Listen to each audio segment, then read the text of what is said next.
بھارت میں ذوالحجہ کا چاند نظر نہیں آیا، عید الاضحیٰ 28 مئی کو منائی جائے گی۔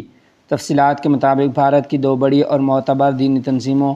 امارت شریعہ ہند نئی دہلی اور مرکزی دارالقضاء امارت شریعہ پھلواری شریف پٹنہ نے متفقہ طور پر اعلان کیا ہے کہ اتوار 17 مئی 2026 کو ملک کے کسی بھی حصے میں ماہ ذوالحجہ کا چاند نظر آنے کی کوئی تصدیق شدہ شرعی اطلاع موصول نہیں ہوئی۔ اس فیصلے کے بعد اب پیر 18 مئی کو ماہ ذوالقعدہ کی 30 تاریخ ہوگی، جبکہ یکم ذوالحجہ 1447 ہجری کا آغاز بروز منگل 19 مئی 2026 سے ہوگا اور ملک بھر میں عید الاضحیٰ یعنی بقر عید کا تہوار 10 ذوالحجہ مطابق 28 مئی 2026 عیسوی بروز جمعرات کو انتہائی مذہبی عقیدت و احترام کے ساتھ منایا جائے گا۔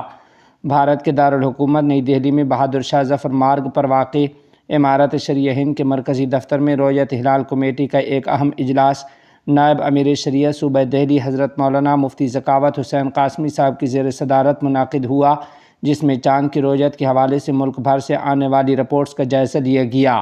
اجلاس کے بعد کمیٹی کے سیکرٹری مولانا نجیب اللہ قاسمی نے باضابطہ پریس ریلیز جاری کرتے ہوئے بتلایا کہ دہلی میں مسئلہ بالکل صاف ہونے کے باوجود چاند نظر نہیں آیا اور نہ ہی ملک کے کسی دوسرے گوشے سے رؤیت کی کوئی معتبر یا تصدیق شدہ اطلاع ملی ہے، اسی لیے شرعی اصولوں کے تحت ذوالقعدہ کا مہینہ 30 دن کا شمار کیا جا رہا ہے۔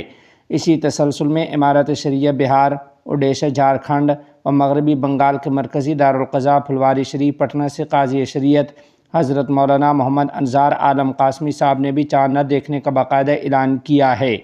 امارت شریعہ کے نائب قاضی شریعت اور رؤیت ہلال کمیٹی کے کنوینر محمد مجیب الرحمن قاسمی کے دستخط سے جاری شدہ اعلامیے کے مطابق اتوار کی شام امارت شریعہ کے مرکزی دفتر اور اس کی تمام ذیلی شاخوں میں چاند دیکھنے کا خصوصی اہتمام کیا گیا تھا اور ملک کے دیگر اہم مقامات سے بھی مسلسل رابطے قائم رکھے گئے تھے، لیکن کہیں سے بھی چاند نظر آنے کی شہادت موصول نہیں ہوئی۔ چنانچہ پٹنہ دارالقضاء نے بھی منگل 19 مئی کو پہلی ذوالحجہ اور جمعرات 28 مئی کو عید الاضحیٰ کی 10ویں تاریخ قرار دیا ہے۔